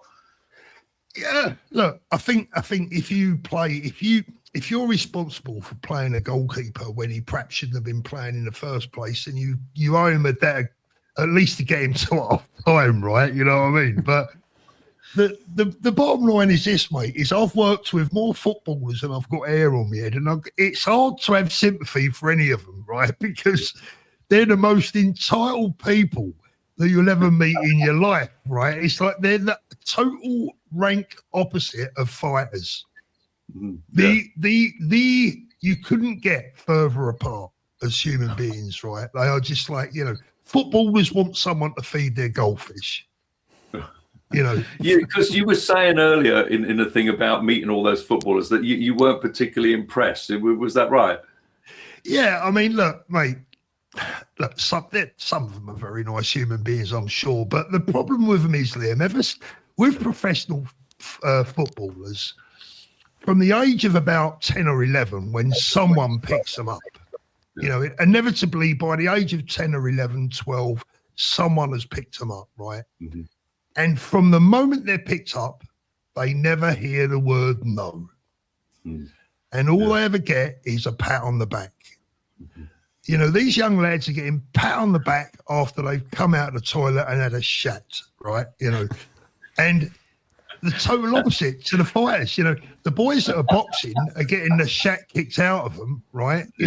Every day when they're 11, 12, 15, 17, whatever. And the footballers are being pampered and spoilt to the point where they just don't understand the word no, because no one ever says it to them. That's why I can't watch football, mate.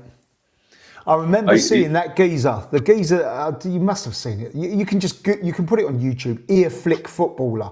Geezer comes up, flicks his ear. He's rolling around on the floor like they stopped the match, and it was literally that. Yeah. And I've got a pal of mine, Kevin Mitchell. You would know Kevin, Liam, right? Fighter. His eye was hanging out in a fight once, and I mean it was hanging out. And the referee's gone up and said, "Look, mate, you look like John Merritt. We've got to stop this now."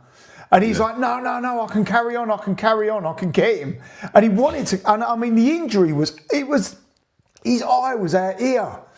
And he just wanted to carry on. And then you compare the sport to what I've just said about the geezer that had, I mean, I don't even think that it was the air that moved his ear or something, I don't know. I can't watch football, mate. That's just not, anyway. I'm in the minority, I know I am. Shut up, Dan, shut up. No, we're with you all the way. It's a proper sport, isn't it, boxing? It's a lonely sport. Yeah. You've not got 20 other players. I don't even know how many players are in football because I've never watched a game of it in my life. It's, yeah. So you said that if you're not a football man, you're a car man. Is that usually? I usually find if you're not a football man, or men that are not into football are usually into cars. One of the two. Is that true? Is that what you think? In general, I think that would be right with me. I would guess. I like me motor racing as well.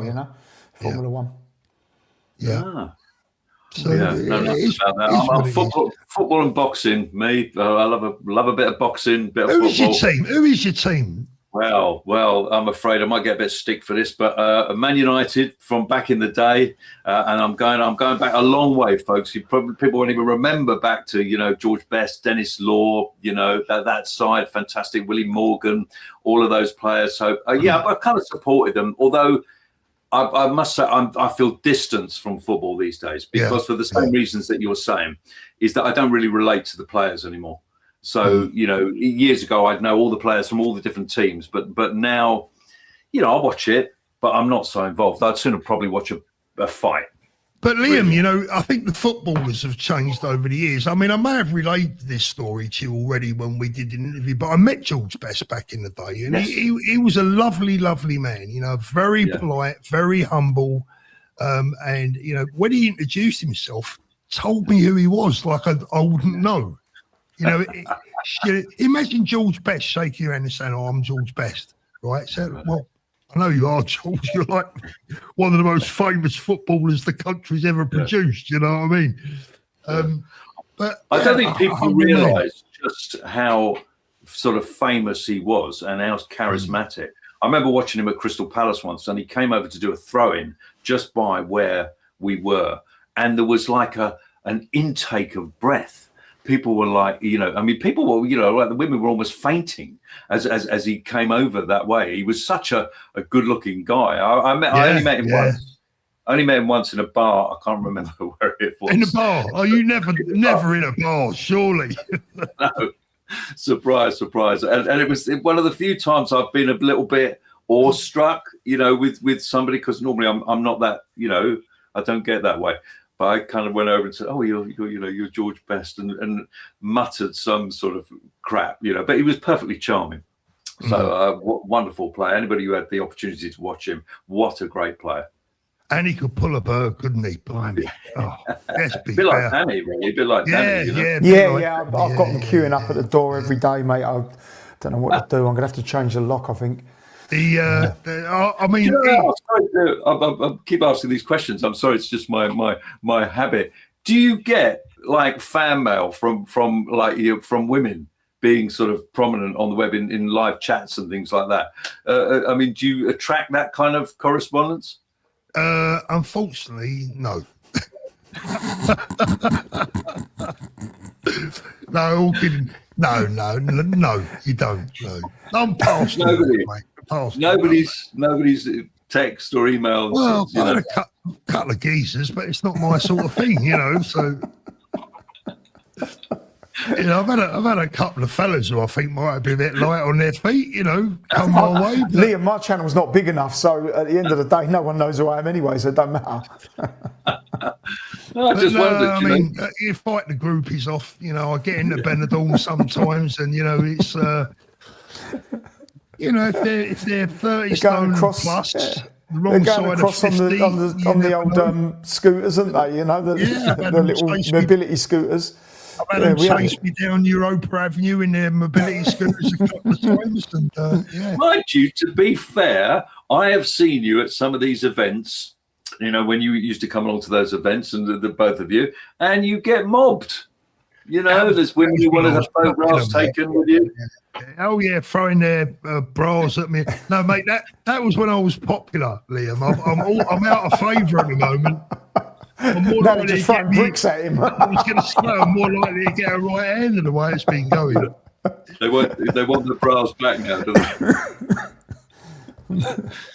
But no, seriously, you know, I mean, like, look, it's been, you know, it's been a blast. YouTube's a blast. I mean, some days it can be a bit stressful. You do what you do. I've always been into building communities. That's what I did with boxing. I built a brilliant community in the boxing world, very successfully. I built a brilliant community in the watch industry. Danny, and now it's just gone downhill with the politics. No, I still maintain that I've built a brilliant community. You know, I'm winding you up, mate. I'm winding you up. I really. But we did believe... meet during the watches, and that was still got a watch community, haven't we? We're seeing them all. Yeah, in a few weeks. They're all coming over for my birthday. Give boy the She Club Victoria Street, Liverpool. Claire Bear, thank you. People are loving the chat, boys. Oh, that's good to hear. Julie Blackman, the one and only Julie. Julie, what's going on here? You three having a bromance. Well, look, this is the thing. These are proper people. I have proper people on my channel. No messing about. You sort the wheat from the chaff, and you end up with the cream at the top. No one else could come on in my place today. So yeah, I was do going to me a say favour, that. Dan. You're a late sub, so you know. And I feel honoured. You know, I feel honoured to come on and be with these two broadcasting legends. I really do. I do. Oh, I think it's man. great. We need to provide some positivity for people and everything else like that, because people out there, especially in the UK, I don't know you guys because you're not there at the moment, people are so down. Do you know what I mean? They really are. They're not seeing a lot of hope. So it's good to have a laugh with, you know, on a channel and, raise people's spirits up, I think, Well, look, that's the way it's going. I'm gonna take a little bit of a turn in the respect that I'm gonna try and be a little bit more positive for people. It's hard doing the job that we do for all of us. You gotta try and people as many people as you can, as often as you can. It's not easy. It's not an easy job. But we carry on. Break from the politics don't hurt either, does it? Every now and again. I mean, I'm back on it tomorrow. Don't worry about that because we've got a country to save. I mean, how many of those buggers came over on a boat today? I mean, it's just insane. I don't know. How many was it? Was there a lot today? Well, put it this way, Danny. You wouldn't want them around your gaff in your spare room. I know that AY Audits has been down in Ramsgate a lot recently, and he said it was just so surprising, just actually seeing it when everybody's coming in, I mean, I don't know when it will stop, because they don't want it to stop, do they? Let's be honest. Oh, I've just seen a message that I've got to tell you a story, right? The frog and nightgown, Old Kent Road. The frog, right? So, right, boys, let's finish with a good story. Yes. Did anyone see Tony Angelino on Only Fools and Horses, Quine? Yeah. Remember when he comes out of Quine. Raquel and they sing Quine? Yeah. Well, I can tell you, I know where that script came from. It came from the Frog and Nightgown in the Old Kent Road. And I was there. So get this, I think it was a Thursday night. We'd be sitting there, me and the boys would be sitting there. We go, right, where are we going tonight, boys? It's Thursday night. Let's get down to Frog, talent night. Right? Frog and Nightgown, Old Kent Road, Thursday night. Brilliant, right? So there was an act. He used to come on about once a month, and his name was Tony. Right? Don't know what his surname was, but his name was Tony. And he was the spit of Tony Angelino on Only Fools and Horses. He had the chest there, the medallion, the flares, proper Tony Angelino. And this guy could not sing to save his life. He was the worst. It sounded like he had an elastic band wrapped tightly around his testicles when he sung, right? But he was so bad. He was so bad, and he was dressed so appallingly that he got the biggest laugh and the biggest round of applause ever, right? And that, my friends, I guarantee you, is where that script from Only Fools and Horses came from. Unbelievable. The Frog and Nightgown, Old Kent Road. Don't even know if it's still there. Can I just say, to add to that, has anybody ever been to the tunnel in Rotherhithe? That's another one. Because the act that they... Oh, yeah. No, I'm not. Are you talking about a pub? Yeah. No, I've not been to that, no. Yeah, and they had an act on there. I can't remember the guy's name. The public will probably know. Who used to sing? He used to sing a song, but he used to have a Roman candle stuffed up his backside, right? that he used to set light to while he was singing "My Way" or something like that. Nobody could follow him. Those were the days, folks. South London entertainment. Oh, but better South London entertainment. Yeah, honestly, Paul, you couldn't beat it. Go on, Danny. Paul, there's a big debate going on in the chat, and it's just making me laugh. What is a bread roll called? And I'll tell you what, I had it on my channel about 2 months ago, and it's going off in the chat now. It's honestly roll, cob, balm. You have a little look. That's going to go mental in the chat now. Everyone has got their own opinion what a bread roll is called from different parts of the country. There's about 20 different things. You've got BAP. Hey, look, it's going now. Danny, what have you started? A comment's a comment. You see how we come up? Not only, listen, you also know that back in the day, guys, not only did I deal in watches, I dealt in antiques, very rare items. I've got a very rare item in the chat right now. We've got a QPR fan. right? We've got a QPR supporter preparing next year for Spurs or Tottenham, one of the two. Or West Ham, one of the two. Nice to see a very rare sight in a. You know what? They're one of my pet hates, QPR. I've got to be honest with you. But there you go. Sorry, mate. Sorry there. So, I mean, listen, the only good thing that ever came out of the White City was the dog track. But there you go.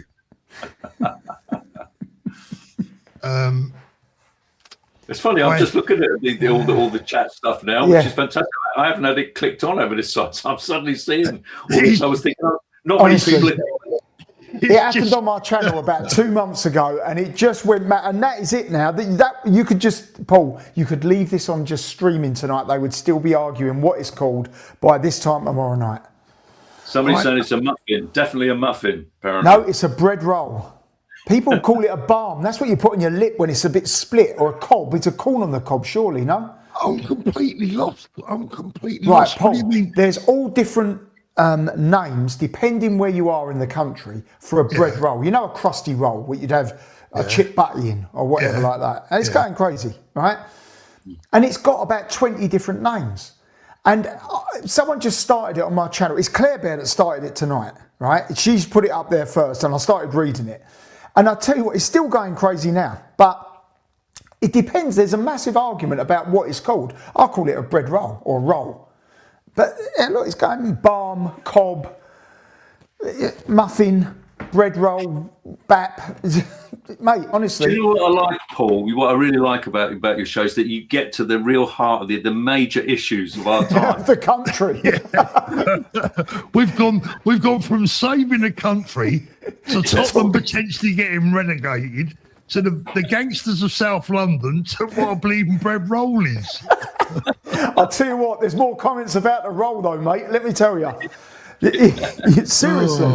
Seriously, I told you we're so divided in the country. We can't even decide what a bloody bread roll's called. Bread roll. Well done, Angelina. Sharon. Yeah. Oh dear, oh dear, oh dear. Right, guys, I'll tell you what, that's been a very, very swift hour and 47 minutes. It's flown by. Liam, listen, honestly, mate, you got to come on again. I would love to have you on again. I think the audience have absolutely loved having you on this evening. Danny, I'd love to say the same about you, but come back on anyway. Right? Can I just say, look, it's been an absolute pleasure, because you know what's great is that you're speaking to people who are, and I don't know you guys that well, but I do feel we're friends, good friends and all that. And definitely. It's just, it is fantastic to be around proper people. I really mean that, proper people, and therefore the time just zooms by, and it's an absolute pleasure to speak to you lads.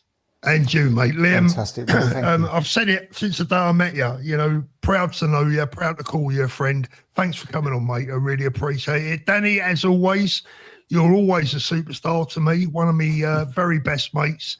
Thank you to everyone in the evening. I'm sorry I didn't get round to get to so much of the chat tonight. Don't worry, it's just gone on about bread rolls and cobs and balms. It's still going on now.